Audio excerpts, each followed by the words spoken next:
I really felt grounded, and I felt like this is this was all part of the experience of just kind of going back to your roots, back to the basics, to kind of be ready and opened up for this spiritual journey that we were going to take. Being able to be in person, because I got one-on-one attention with Sal, and obviously so did everybody else who was there, and it really helped to make sure that I understood what was being talked about. I had an opportunity to ask questions, to get clarification, and just to kind of be in the general environment, not just of Tiru, but of the other people taking the intensive, as well as Sal, for a sustained period of time. It really enabled me to focus. So I could compare the online experience to the in-person experience. And that was my favorite part, was hanging out with other lions, with the other participants of the intensive. Yeah, because you kind of on a similar wavelength, and there's a nice reinforcing kind of element to that. What I got out of the whole experience was a chance to travel to India, a chance to see it for myself, and be in a room with Sal and others, and we were very focused. So I had read Sal's book in 2018. I'd listened to his videos since then. I'd done holidays on my own, so all that was a great grounding. But being in a room and having focus allowed Sal to look at me at several moments and just say, you're doing this, and that's keeping you from freedom. And it kind of unwound that for me in a way that was really great. And it was just being in India, it's like a complete reset because it's so different from how we live in the West. And again, after a few days, you adjust and you jump on that. For me, it feels very much like a magic carpet ride, and you just kind of go with it and you take off. And so, so much of that, it was like the teachings that we got from Sal in the moment during the day, and everything that we got from being in the retreat was extended. It was almost like this 24-hour experience because you were also there in India. The in-person intensive was so much more impactful because it was, full day, listening to audios, going through the inquiry work, and just kind of being absorbed in it. And just being around other people and like-minded people, it was just perfect. So I actually flew Emirates. So that means because I flew from Johannesburg, South Africa. And the best way I found to get there was via Dubai. And I went Johannesburg, Chennai via Dubai. And that all worked very well. My luggage arrived. That was all good. The flight, everything actually worked out quite well. I came from Austin, Texas, so I had 3 flights, but it was really enjoyable. I got to see Singapore. I had never been there before. I flew from Dallas, and I flew coach, and I flew Delta, stopped in Minneapolis, then Minneapolis to Paris, then Paris to Chennai.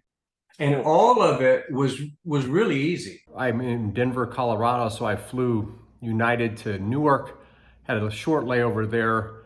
There was weather, so I flew to Frankfurt from there, but I was so delayed because of weather that I actually missed my flight in Frankfurt. No problem. They rebooked me immediately through Mumbai and then to Chennai. So I had an overnight in an airport in Mumbai, but there was a Starbucks that was open. I had a coffee, no problem at all.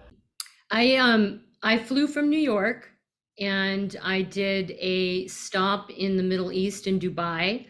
I used my miles, I had American miles, and I ended up using one of their, sister carriers, Etihad, which I had never heard of them, but they were fantastic. And yes, one stopover in Dubai, and then straight to Chennai, Madras. I used the recommended taxi service. And so my experience of that was really interesting because I think that's going to be like a big thing that I think a lot of people worry about is the traffic in and driving in, because that is quite an assault to the senses in a way. The traffic is pretty crazy. A cab picked me up. It was a 3-hour cab ride back. We stopped about halfway for a cup of chai at to-go place. My taxi, that was all taken care of. I got picked up at the airport guy was waiting there with my name on the tag. I mean, it was very organized. When I got to the airport, I was picked up by a taxi service. It was a small car. The taxi rides in India are a unique phenomenon that are worth the trip in and of themselves. But it's quite a drive from Chennai out to Tiru. It's about 4 hours, but it was fine. We stopped for coffee, and I got there in plenty of time for the opening day. So Garima helped me with my accommodations, and I'll tell you, like they also made it easy for, like, you know, whatever price range you wanted to spend. And because I was going to be there for a month, I wanted to kind of maybe be a little bit more like my old backpacker days and stay somewhere a little bit more simple and inexpensive. But that being said, there is a whole range, right? I know some people, I went to go, you know, visit their places, and they were super luxurious and nice and also very reasonable. I chose Airbnb. There was a great Airbnb that was about a 20-minute walk from Sal's house. I would walk in the morning and listen to audios from the day before because Sal makes those available. And then in the evening, after we'd gone out and had an ice cream or dinner together, then I would take a taxi back. So no problem there, but there were a lot of Airbnbs that were available. DeMantra House, where the DeMantra Cafe is, there's 5 or 6 apartments there that they lease out. And I think it was like $24 a day. Walking distance from Sal's house, so it was really easy to get there every day. Although after a few days, I made some friends and I wind up getting picked up by somebody's scooter, which was always a fun experience. Sunshine Guest House. So that was also interesting because it had a great atmosphere, but that was also like having to go with the flow. Kind of got there, and my room that I was given wasn't so great, so I had to navigate negotiating another room. And actually, I was very happy with that room. But even though, like, in hindsight, I think, oh gee, the accommodation wasn't really that great, or, you know, the vibe was great, and I loved it because I had my you know, my intensive gang, and then I'd made like a whole friendship circle at Sunshine Guest House as well that I'd hang out with as well. So it really, that the whole combination of meeting people through Sal's intensive and through the guest house, it almost felt like a little bit of a backpackers kind of atmosphere. So I felt like I was having a gap year in my middle ages, you know, basically, like hang out, chat, talk nonsense, you know. What I loved was just being able to spend time with like-minded people. There were so many different restaurants that we went to for lunch and dinner. We had so many different events. I feel like every day after the sessions I was doing something, and had an opportunity to have conversations with people from around the world. One of the greatest after hours things is we'd all meet for dinner, and if people would go in different directions, then we ended up having like a second round where we'd meet for coffee and desserts later on. So I had a lot of time that I did not anticipate, but a lot of time hanging out with fellow attendees of the workshop, just catching up on life and having some laughs. It was pretty relaxing, a lot of fun. Probably going to DeMantra Cafe, and on certain nights they'll have a movie. You know, after the sun goes down, either there or this little restaurant, you know, Cabins. One night a week, he'll show a movie on the screen in the restaurant, and I use the term restaurant loosely.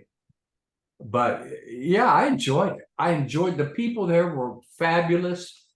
Yes, definitely the mountain was my favorite part of being there in Tiru. It really was. I think besides being there with Sal and all of us in person, I think that just being near the mountain and having that energy and everything it represented, it really enhanced the whole experience of the retreat. And it was sort of like there, even the after hours when we weren't sitting inside, either talking or meditating or being quiet or having a holiday.